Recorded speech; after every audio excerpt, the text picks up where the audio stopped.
কোথায় তাদের মর্যাদা আপনি টের পাননি? আজ যারা স্বামীকে বাদ দিয়ে অন্য জায়গায় উল্টা পাল্টা কাজ করে বেড়াচ্ছেন, আপনি জেনে নেন, আপনি বুঝে নেন, বিশ্বাস করেন আপনি জাহান্নামী। প্রশ্ন আসতে পারে, আমার স্বামী চরিত্র ভালো না, ও একটু খারাপ, এই কারণে আমি লাইন করেছি। আপনার স্বামী কি ফেরাউনের চাইতেও খারাপ? এক কথা বলে না কেন? আপনার স্বামী যত খারাপ হোক এই পৃথিবীতে, ফেরাউন মার্কা স্বামী তো না। শুধু আল্লাহর উপরে ঈমান আনার কারণে তার নিজের স্ত্রীর হাতের ভেতরে ব্রেক লাগিয়েছে, পায়ের ভেতরে শলাকা লাগিয়েছে, কপালের ভেতরে ব্রেক লাগিয়ে মাথার উপরে গরম তেল ঢেলে দিয়েছে। আপনার স্বামী কি এই করেছে আপনি বলতে পারবেন? না, দুই একটা একটু চড় থাপ্পড় দিতে পারে। অথচ তারও তো স্বামী কি করেছে আপনি দেখেন। কোরআনে কারিম এটা বলছে আমাদেরকে, إذ قالت رب ابن لي عندك بيتا في الجنة إلى آخر আয়াত। সূরা তাহরিমের ভেতরে আছে 12 নম্বর 11 নম্বর আয়াত। রব্বুল আলামিন বলেন, আমি দৃষ্টান্ত দিয়েছি, তোমরা একটু আসিয়ার দিকে তাকাও। তার স্বামী যা করছিল তার সাথে এ বিশাল অবস্থা দেখার পরে আমি আল্লাহ নিজে ফেরেশতা জিবরাইলকে দিয়ে জান্নাতটা পাঠিয়ে দিয়েছি, যাও জান্নাত দেখাও। হযরতে আসিয়া এই কঠিন অবস্থায় যখন জান্নাত দেখতে পেলেন, ডাক দিয়ে বলে, ফেরেশতা আল্লাহকে বলো জান্নাত শুধু না, এই জান্নাতে আমার জন্য একটা ঘর বানিয়ে দিতে, যেখানে বসে বসে আল্লাহকে সব সময় দেখা যায়। এবার আসেন মূল কথায়। হযরতে আসিয়া এত বড় কঠিন অত্যাচার, জুলুম, নির্যাতনের মুখে থাকার পরেও কিন্তু স্বামীর জন্য তিনি বরদোয়া দেননি। ওয়ানাজ্জিনি মিন ফিরআউনা ওয়া আমালিহি ওয়ানাজ্জিনি মিনাল কওমিজ যালিমিন। এক আলিফ করে টান আছে। হযরতে আসিয়া বলেছিলেন, মাবুদ আমার স্বামী আমার উপরে জুলুম, অত্যাচার, নির্যাতন করছে, এই দৃশ্য দেখে তুমি যেন রেগে যেও না, তুমি আমার স্বামীর জুলুম থেকে আমাকে বাঁচাও, এবং আমার জুলুম যাদেরকে দিয়ে করে এর এই গুন্ডা বাহিনী, এই জালেমদের থেকে তুমি আমাকে বাঁচাও, কিন্তু আমার স্বামীর উপরে তুমি গজব দিও না। আপনি একটু খেয়াল করে দেখেন তো, কোন পর্যায়ে দাঁড়িয়ে তিনি এই দোয়া করছেন, যেখানে জীবন মরণ নিয়ে টানাটানি, মাথার উপরে গরম তেল চলছে, চুলগুলো উঠে যাচ্ছে, উলঙ্গ অবস্থায় রেখে হাতে পায়ে ব্রেক লাগিয়ে কপালের ভেতরে শলাকা লাগিয়েছে। এই কঠিন মুহূর্তেও তিনি জুলুম একেবারে শেষ পর্যায়ে জর্জরিত, তারপরও স্বামীর জন্য তিনি বরদোয়া দেননি। হ্যাঁ, বলেছিলেন, আল্লাহ তুমি আমার স্বামীর জুলুম থেকে আমাকে বাঁচাও। আপনি যে জান্নাতের আশা করেন আসিয়ার সাথে, আপনি মিলান তো আপনার জীবনে এটা পাওয়া যাবে? বলেন যে হ্যাঁ ওর চরিত্র আসলে ভালো না, অন্যদিকে লাইন আছে। ফেরাউনের কি লাইন ছিল না? আপনার চাইতে ফেরাউন স্বামীর চাইতে কত গুণ খারাপ হতে পারে আপনি ধারণা করেন এই ঘটনা থেকে। এই জন্য বলছি, স্বামী যাদের মাথার উপরে আছে সে যেন মনে করে আমার মাথায় একটা ছাদ আছে। কি আছে? আল্লাহ রাব্বুল আলামিন এখানে আসিয়ার নামটা দেননি কারণ তার স্বামী ছিল, এখানে জুলাইখার নামটা সরাসরি দেননি কারণ তার স্বামী ছিল। স্বামী থাকা মানে দুনিয়া থাকা, স্বামী নেই আপনি অসহায় হয়ে পড়বেন। কত রকমের উলট পালট কথা, টিটকারি, মস্কারি, ফাউল কথা শোনা লাগবে সমাজে, আপনি টেরও পাচ্ছেন না। এদের স্বামী বাদ দিয়ে যারা একা একা চলতে চান, বাবার বাড়িতে গিয়ে মন মতো চলবেন বলে আশা করে আছেন, আপনি ধ্বংস হয়ে গেছেন। হযরতে আসিয়া এবং জুলাইখার নাম কেন বললাম? তাদের নাম আল্লাহ কোরআনে দেয়নি কারণ তাদের স্বামী ছিল। কি ছিল? বলেন বলেন।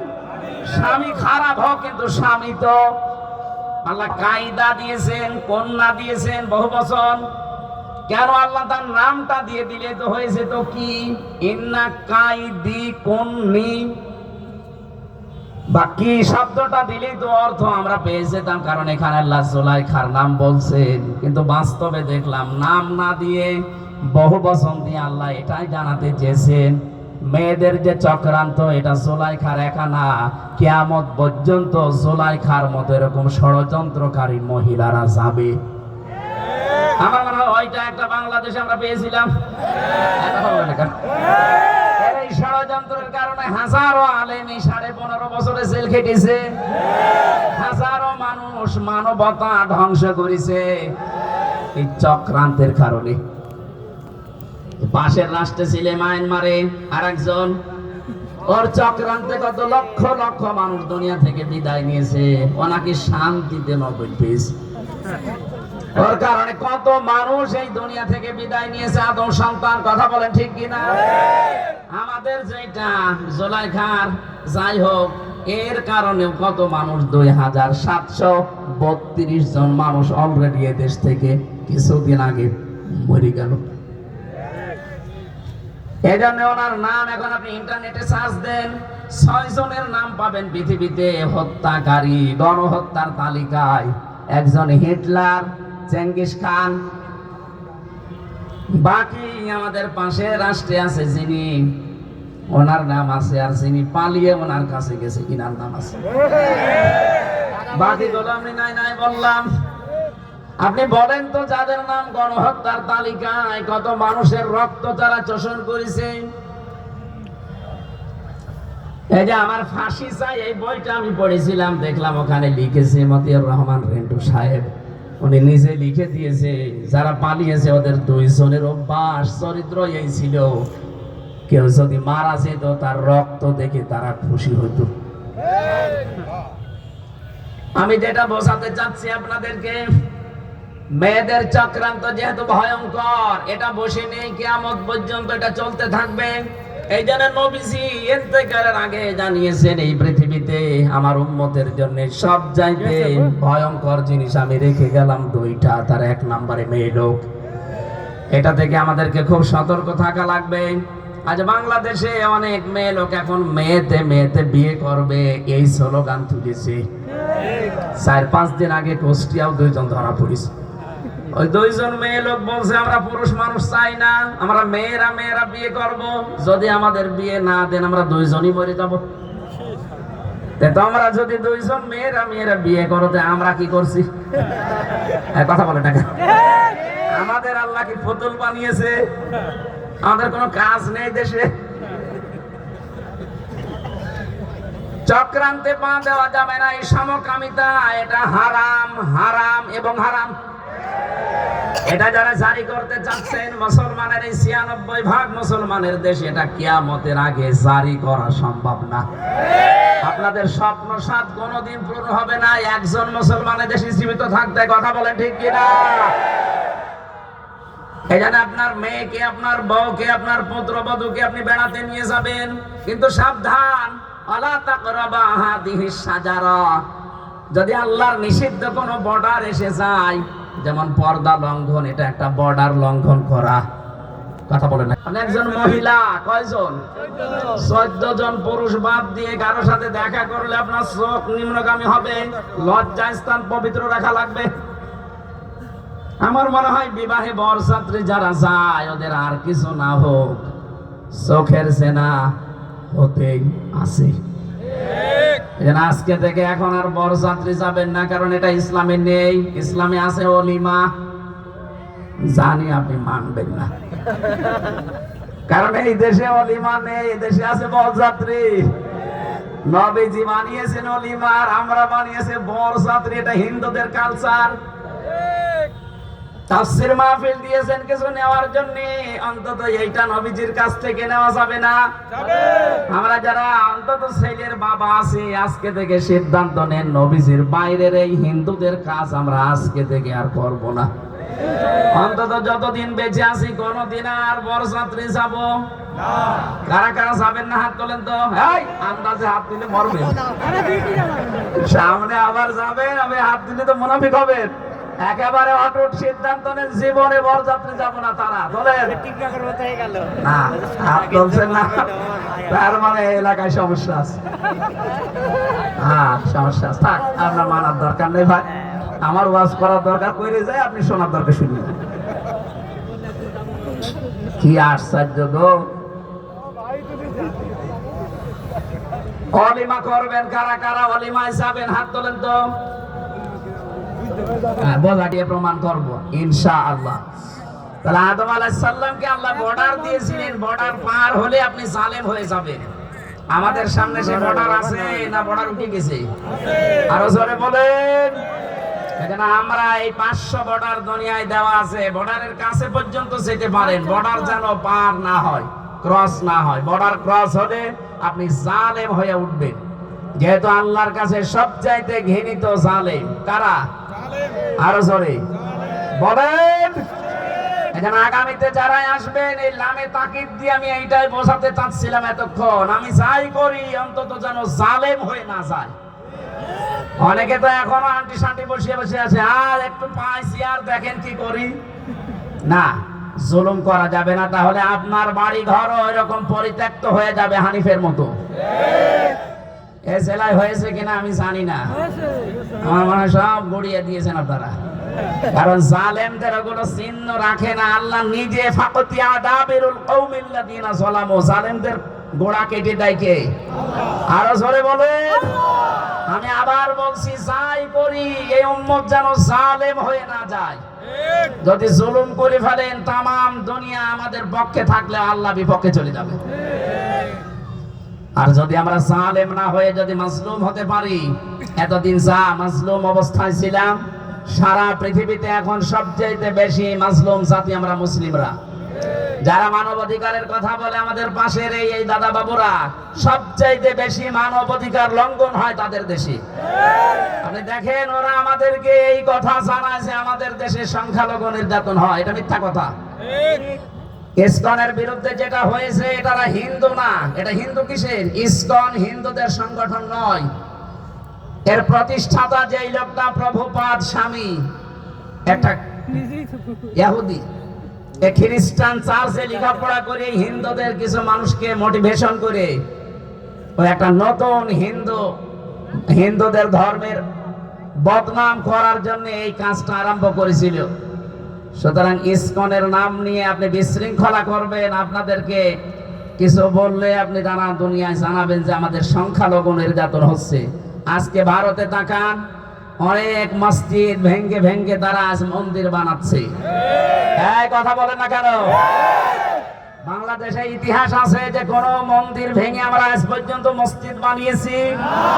গতকাল ওরা জানিয়েছে আজমির শরীফের নিচে নাকি 1000 বছর আগে মন্দির ছিল, এখন এটা ভেঙে মন্দির বানাবে।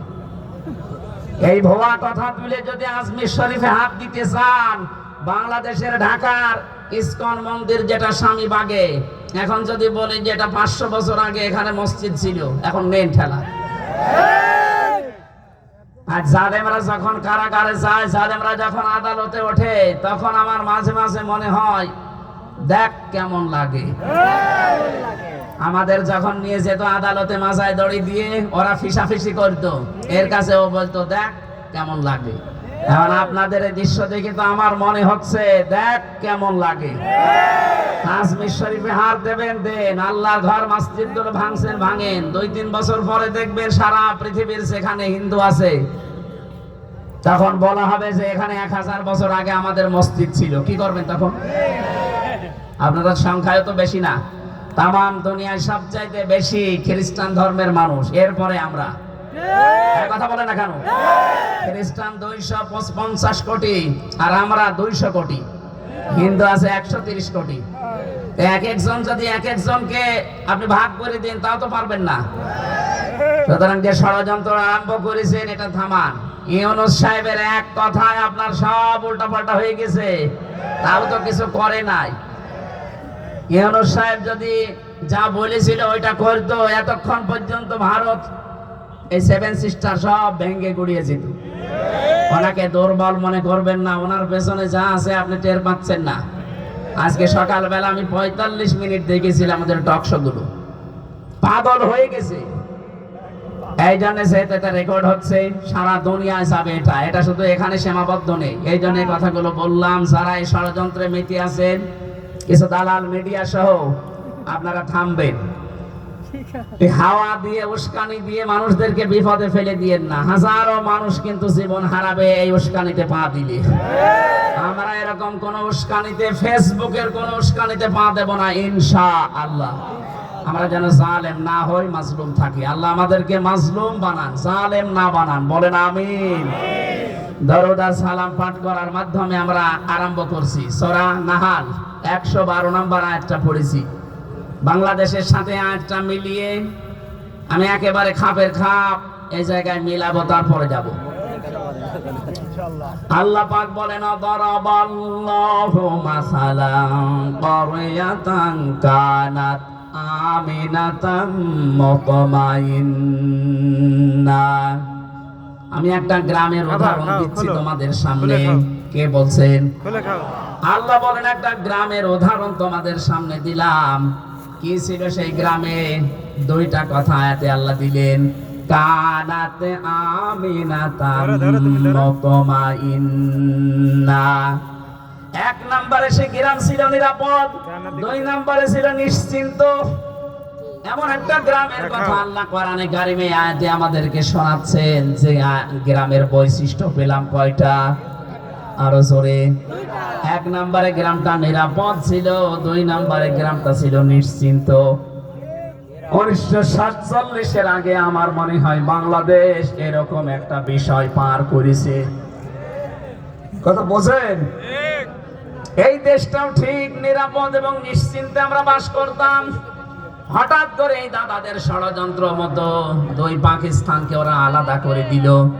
নিজেরা আলাদা হয়ে আমরা দুইটাকে এক করে আমাদের আলাদা করে দিল।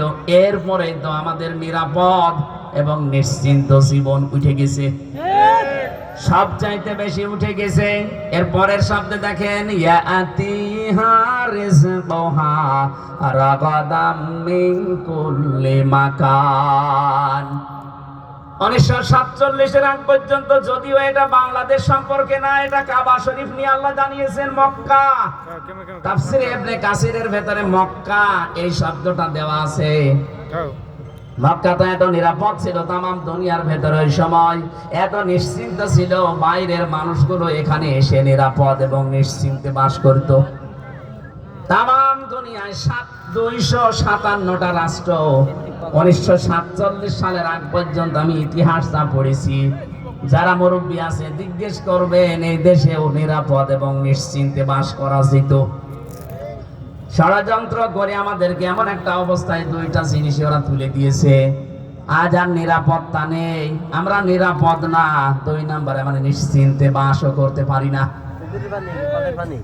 আমাদের কাছে রিজিক, উপকরণ, জীবন উপকরণ যেগুলো আল্লাহ বিভিন্ন জায়গা থেকে পাঠাতেন, বিশ্বের বিভিন্ন জায়গা থেকে আমাদের রিজিকের ব্যবস্থা হতো। কারণ ওই সময়ের মানুষের ঈমান আর এই 2024 সালের ঈমান এক না। এই কথা বলে না কেন?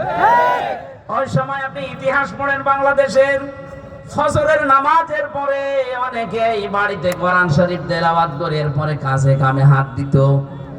কোরআন পড়লেই না, তারা কোরআনে কারিম বোঝার চেষ্টা ছিল। যা পড়তো ওটা প্র্যাকটিক্যাল লাইফে মিলাতো। 24 সালে এসে এখন আর ওইটা নেই। সকালবেলা শুরু হয় অনেকের বাড়িতে গান দিয়ে। কথা বলেন না কেন? আমরা আবার ওই পুরনো ঐতিহ্যে ফিরে যেতে চাই। ফজরের নামাজ অন্তত জামাতে পড়ার পরে নারী বাড়িতে হোক, যেখানেই হোক, আল্লাহর কোরআন দিয়ে দিন শুরু হবে। কারা কারা এটা মেনে নিতে পারেন দেখি তো? লিল্লাহে তাকবীর। এই হাত তোলেনি কে দেখেন তো? আলহামদুলিল্লাহ। থাক।